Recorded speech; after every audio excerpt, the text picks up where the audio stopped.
ಈಗ ತಾನೇ ಬಂದಿರುವಂತಹ ಬ್ರೇಕಿಂಗ್ ನ್ಯೂಸ್. ಕರ್ನಾಟಕ ಹೈಕೋರ್ಟ್ನಲ್ಲಿ ಬಿಜೆಪಿ ನಾಯಕರಿಗೆ ಭಾರೀ ಗೆಲುವು. ವಾಲ್ಮೀಕಿ ಹಗರಣದ ತನಿಖೆಗೆ ಸಿಬಿಐಗೆ ವಹಿಸಿ ಹೈಕೋರ್ಟ್ ಆದೇಶ. ಹೈಕೋರ್ಟ್ನ ಏಕಸದಸ್ಯ ಪೀಠದ ನ್ಯಾಯಮೂರ್ತಿ ಎಂ ನಾಗಪ್ರಸನ್ನ ಆದೇಶ. ಈಗ ಬ್ರೇಕ್ ಮಾಡ್ತಾ ಇದ್ದೀವಿ ಈ ಒಂದು ಸುದ್ದಿಯನ್ನ ನಿಮ್ಮ ಫ್ರೀಡಂ ಟಿವಿಯಲ್ಲಿ.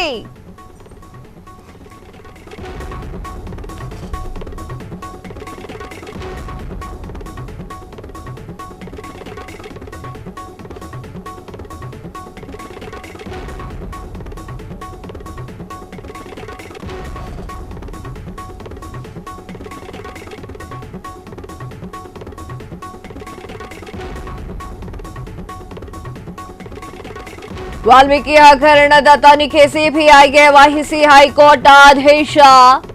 ಹೈಕೋರ್ಟ್ನ ಏಕಸದಸ್ಯ ಪೀಠದ ನ್ಯಾಯಮೂರ್ತಿ ಎಂ ನಾಗಪ್ರಸನ್ನ ಆದೇಶ. ಬಿಜೆಪಿ ಉಚ್ಚಾಟಿತ ಶಾಸಕ ಬಸನಗೌಡ ಪಾಟೀಲ್ ಯತ್ನಾಳ್, ಬಿಜೆಪಿ ಶಾಸಕ ರಮೇಶ್ ಜಾರಕಿಹೊಳಿ, ಅರವಿಂದ್ ಲಿಂಬಾವಳಿ, ಕುಮಾರ್ ಬಂಗಾರಪ್ಪ ಸಲ್ಲಿಸಿದ್ದಂತಹ ಅರ್ಜಿ ಮಾನ್ಯ ಮಾಡಿರುವಂತಹ ಹೈಕೋರ್ಟ್ ಎಲ್ಲಾ ದಾಖಲೆಗಳನ್ನ ಸಿಬಿಐಗೆ ವರ್ಗಾಯಿಸುವಂತೆ ರಾಜ್ಯ ಸರ್ಕಾರ ರಚಿಸಿದ್ದಂತಹ ಎಸ್ಐಟಿಗೆ ಆದೇಶವನ್ನು ನೀಡಲಾಗಿದೆ. ಕರ್ನಾಟಕ ಹೈಕೋರ್ಟ್ನಲ್ಲಿ ಬಿಜೆಪಿ ನಾಯಕರಿಗೆ ಭಾರೀ ಗೆಲುವು ಬಂದಿದೆ. ಹೈಕೋರ್ಟ್ನ ಏಕಸದಸ್ಯ ಪೀಠದ ನ್ಯಾಯಮೂರ್ತಿ ಎಂ ನಾಗಪ್ರಸನ್ನ ಅವರ ಆದೇಶವನ್ನು ನೀಡಿದ್ದಾರೆ.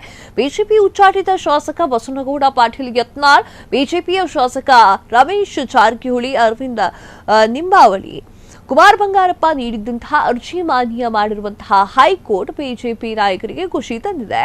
ಎಲ್ಲಾ ದಾಖಲೆಯನ್ನ ಸಿಬಿಐಗೆ ವರ್ಗಾವಣೆ ಮಾಡಿ ಅಂತ ಹೇಳಿ ಆದೇಶವನ್ನು ನೀಡಲಾಗಿದೆ. ರಾಜ್ಯ ಸರ್ಕಾರ ರಚನೆ ಮಾಡಿದಂತಹ ಎಸ್ಐಟಿಗೆ ಈ ಒಂದು ಆದೇಶವನ್ನು ನೀಡಲಾಗಿದೆ. ಕರ್ನಾಟಕ ಹೈಕೋರ್ಟ್ನಲ್ಲಿ ಬಿಜೆಪಿ ನಾಯಕರಿಗೆ ಭಾರಿ ಗೆಲುವು ಅಂತ ಹೇಳಿದ್ರೆ ತಪ್ಪಾಗಲ್ಲ. ವಾಲ್ಮೀಕಿ ಹಗರಣದ ತನಿಖೆಗೆ ಸಿಬಿಐಗೆ ವಹಿಸುವಂತೆ ಕೇಳ್ಕೊಂಡಿದ್ರು. ಈಗ ಅವರಿಗೆ ಖುಷಿಯ ವಿಚಾರವಾಗಿದೆ. ಯಾರ್ಯಾರು ಕೇಳ್ಕೊಂಡಿದ್ರು? ಬಸನಗೌಡ ಪಾಟೀಲ್ ಯತ್ನಾಳ್ ಅವರು, ಬಿಜೆಪಿಯ ಉಚ್ಚಾಟಿತ ಶಾಸಕ, ಬಿಜೆಪಿಯ ಶಾಸಕರಾಗಿರುವಂತಹ ರಮೇಶ್ ಜಾರಕಿಹೊಳಿ, ಅರವಿಂದ್ ಲಿಂಬಾವಳಿ, ಕುಮಾರ್ ಬಂಗಾರಪ್ಪ ಸಲ್ಲಿಸಿದ್ದಂತಹ ಅರ್ಜಿ ಈಗ ಮಾನ್ಯವಾಗಿದೆ.